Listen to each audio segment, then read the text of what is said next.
நுண்ணீர் பாசன தொழில்நுட்பத்தை பரவலாக்கி பண்ணை குட்டைகள், தடுப்பணைகள் போன்ற நீர் சேகரிப்பு கட்டுமானங்களை அமைத்து டெல்டா மாவட்டங்களில் உள்ள சி மற்றும் டி பிரிவு வாய்க்கால்களிலும் நீர் சேகரிப்பு கட்டமைப்புகளிலும் தூர்வாரியதால் பாசன நீரின் பயன்பாட்டு திறன் மேம்படுத்தப்பட்டு நிலத்தடி நீரும் செறிவூட்டப்பட்டுள்ளது.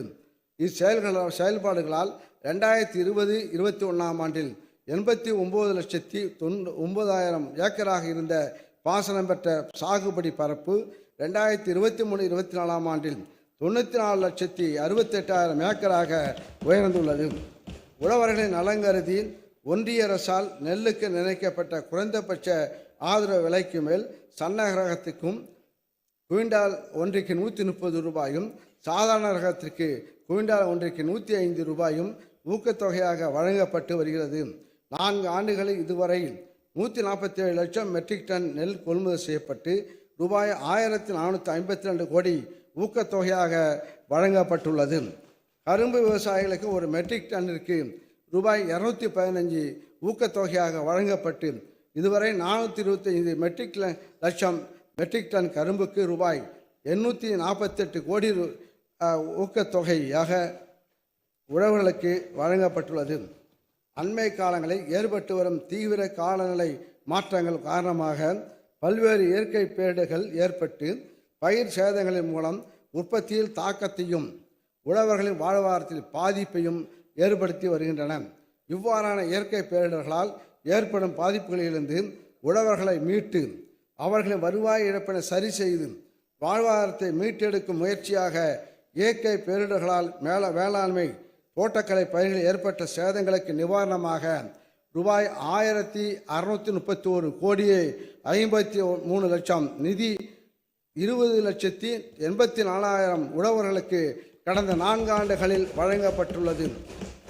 மேலும் பயிர் காப்பீட்டு இழப்பீட்டு தொகையாக ரூபாய் 5,242 கோடி நிதியானது கடந்த 4 ஆண்டுகளில் சுமார் 30 லட்சம் உழவர்களுக்கு வழங்கப்பட்டுள்ளது.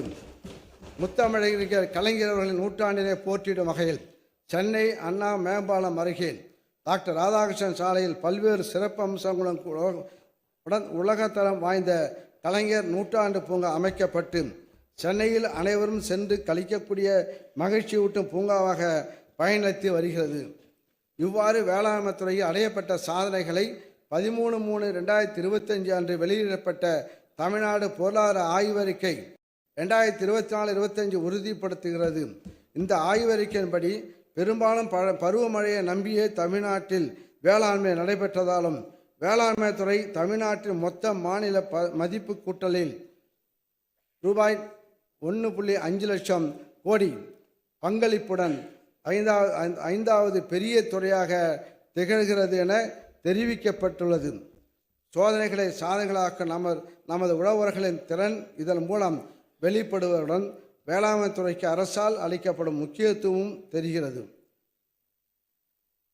தமிழ்நாடு உழவர்களுக்கு பட்டியலிடப்பட்ட வணிக வங்கிகள் வாயிலாக வழங்கப்படும் கடன் 2019-20 ஆண்டில் 1,83,000 கோடி ரூபாயிலிருந்து 2023-24 ஆண்டு 3,58,000 கோடி ரூபாயாக அதிகரித்து வணிக வங்கிகள் வழங்கும் பயிர்க்கடனில் தமிழ்நாடு முன்னணி மாநிலமாக திகழ்கிறது. பாதகம் செய்பவரை கண்டால் நாம் பயம் கொள்ளலாகாது பாப்பா. மோதி மிதித்து விடு பாப்பா, அவர் முகத்தில் உமிழ்ந்து விடு பாப்பா. அண்மை செய்திகளை உடனுக்குடன் தெரிந்து கொள்ள இணைந்திருங்கள் எம் நாடு தொலைக்காட்சியுடன்.